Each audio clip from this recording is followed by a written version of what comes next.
Hey guys, thanks for tuning in to Comic Book Nostalgia. I'm CB Nostalgia, and I thought we could talk a little bit about Antman and the Wasp Quantumania, but more importantly, MODOK. Well, as many of you know, we just got through D23, and those lucky enough to go to the convention got a really great first look at Antman and the Wasp Quantumania. Since then, we've started to get some trailer descriptions, but more importantly, we got our very first look at the villain MODOK. I thought we could take a couple minutes to talk about what they saw at the con, what it gave away about the movie, and this first look at MODOK himself. Now, before we dive into all this though, make sure you remember there are spoilers here, and I don't want to ruin your Ant-Man movie experience. If you don't want to know these details, I would encourage you to click away. It won't hurt our feelings, and it might make you feel a little safer going into the film. Now, if you guys remember, last month there was some fan art making the rounds that was supposed to be MODOK in the upcoming sequel. This image was pure fan art and actually fooled several people into thinking it was actually concept art. But luckily, now we actually have our first look at MODOK in the form of our favorite leaks merchandise. Now, this tweet has been deleted from several locations since it originally leaked, so let's just dive right in, not delay, and take a quick look at MODOK.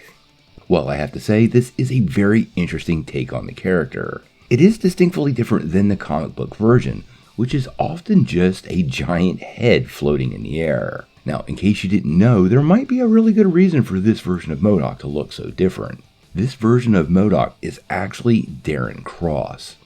That's right, Darren Cross, who was played by Corey Stoll, was the villain of the first Ant-Man movie. And if you remember how that movie ended, things didn't go very well for him. Now, I have to say, the idea of Cross somehow being transformed into this villain might seem a little bit far-fetched to some, but it would totally explain why we haven't seen him in so many years, and not only that, Corey Stoll himself has confirmed he's returning to the role. MODOK is definitely one of those characters that'll be kind of challenging to bring to life on the big screen, and in various forms he can be a little, well, goofy. I do like this look, and I like how it's clearly a derivative of the old Yellow Jacket costume. Now, what he's doing in the movie and how all this works, we don't really know yet, but clearly Darren Cross is the kind of guy that gravitates towards power and knows how to make things happen. And since it's been quite a long time since he disappeared, I'm sure he's been pretty busy somewhere in the quantum realm. Now, we do know he is one of the villains of the movie, and at D23, they did run a trailer which may have given us some pretty big clues on how MODOK will fit into the film. Now, the trailer itself has not been released, but we have gotten several descriptions of what's going on. Now, apparently, in the clip that they showed at D23, and I quote, we see Scott Lang having lunch with Jimmy Woo. We see Cassie showing her dad a machine that is sending a signal into the quantum realm. Janet tells her to turn it off, but then the machine sucks the whole family into the quantum realm. We see Bill Murray. We see Kang telling Lang, "You're no Avenger. Have I killed you before?" They all blur together after a while, but apparently Kang has no interest in killing this variant of Ant-Man. In the footage he actually tells Scott, "I'm just a man who lost a lot of time, like you, but we can help each other out. Someone stole something from me and you're the only one who can steal it back. So do we have a deal?" Apparently, Scott, being the hero he is, turns Kang's offer down, remarking, "No, I don't think we do." But then the big bad throws him against the wall before the scene ends with, "The answer's easy, Ant-Man."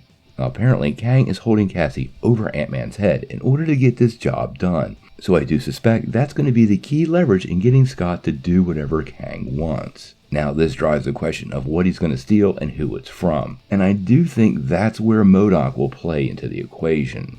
We've heard for quite a while that the Quantum City that we got a short peek at in the last Ant-Man movie is going to play big in this film. We know Bill Murray will basically be the king of that city, and I suspect somewhere in that realm will be MODOK. Scott's going to have to take on his former foe and retrieve whatever item Kang is going to need in order to free his daughter. Now, obviously, whatever Scott has to steal for Kang is going to play big in the future of the MCU. I'm also quite worried for Ant-Man's life itself. Kang is nobody to trifle with, and he could very easily take down Scott Lang with not a whole lot of effort. If you're familiar with the character in the comics, you know how powerful he can be. He's absolutely no pushover, and Ant-Man, quite honestly, is no match for Kang the Conqueror. Now, as far as MODOK goes, it is pretty curious to me that he isn't aligned with Kang. That makes it much more interesting, and to me, suggests some sort of future for the character. We've been hearing reports that the intelligentsia might be making it into the MCU, and typically MODOK plays a big part of that. The leader is part of Captain America New World Order, and as another member of the intelligentsia, we might be seeing MODOK escape the quantum realm in this film and joining the rest of the MCU as somewhat of a more mainstream villain. I guess the future question about MODOK will be if he's associated with AIM. Remember, AIM was established in Iron Man 3, but we really haven't seen him as a main villain in the MCU, and if you are familiar with them in the comics, they are quite formidable. Now, obviously, we're going to keep covering everything MODOK and Antman and the Wasp Quantumania moving forward, so if you want to get all your shrunked up updates, make sure you hit that like and subscribe button and get all the news. But until we know more, what do you guys think? How do you feel about this first look at MODOK in the MCU?